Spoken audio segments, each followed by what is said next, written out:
I am a serviceman of the 77th Brigade, Drachok Taras Viktorovich. I started my service with training at exercises in the scientific corps in the city of Rivne. Completed 30 days as per the law, and I was assigned to the 77th Separate Airborne Assault Brigade. What did you encounter on the front line? Tell us. On the front line, it's hard. It's energetically tough. Everything is so painful. Movement. Well, to see, to feel, to hear how everything flies, shoots, watches you, throws, bombs. Darkness. There is such darkness around that you just wait to see the sun. And why didn't you think about surrendering earlier? Well, for example, you see, not knowing which direction and who is waiting for you there.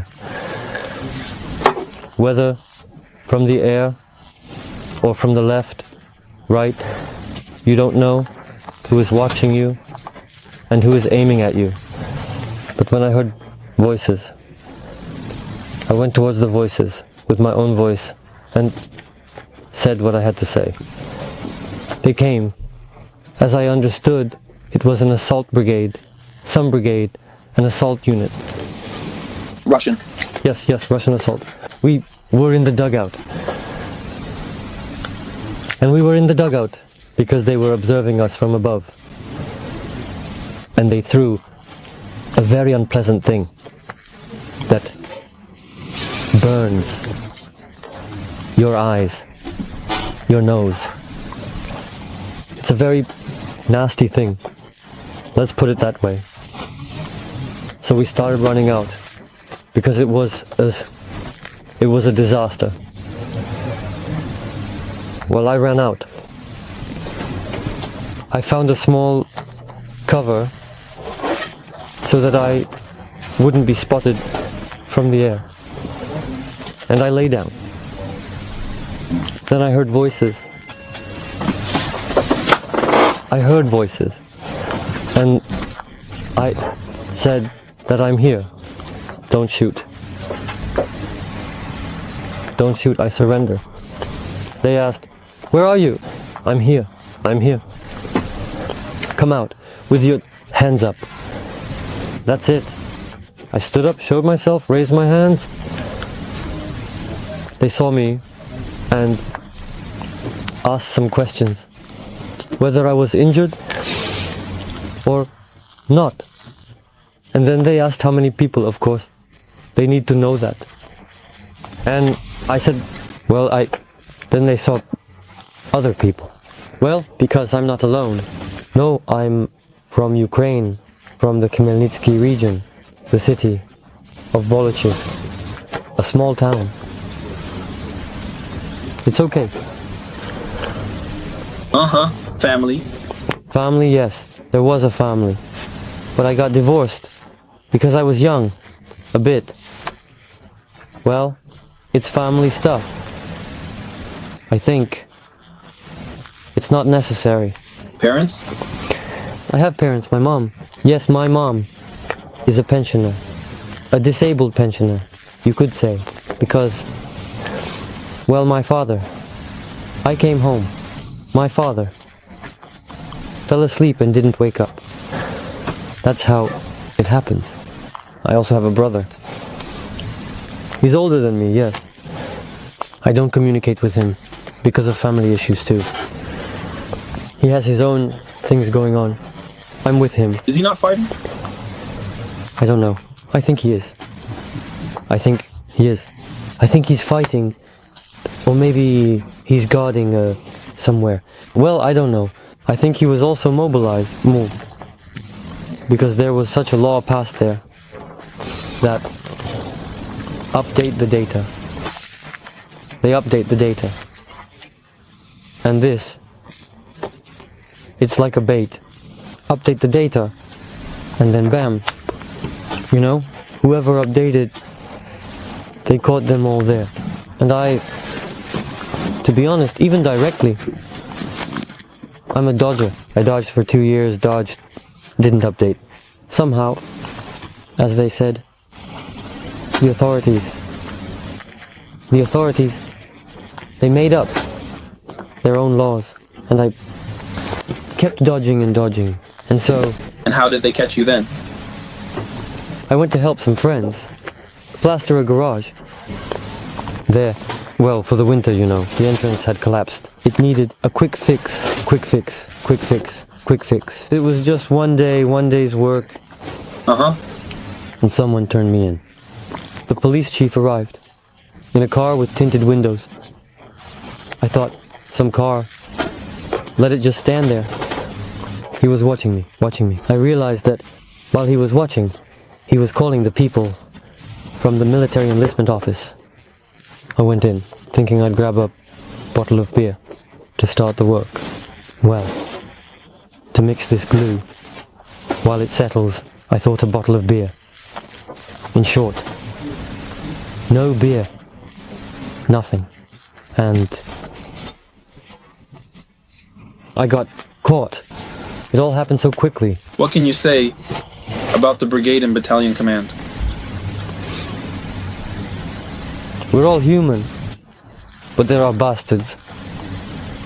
Well, what is the general attitude from the command? Some kind of fear. An attitude like, you must pay your debt to your homeland. Like an attitude that you owe something.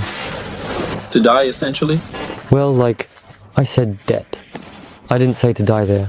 You figured it out yourself. Well, since they abandon you and provide no support, it's essentially a right to die. Yes.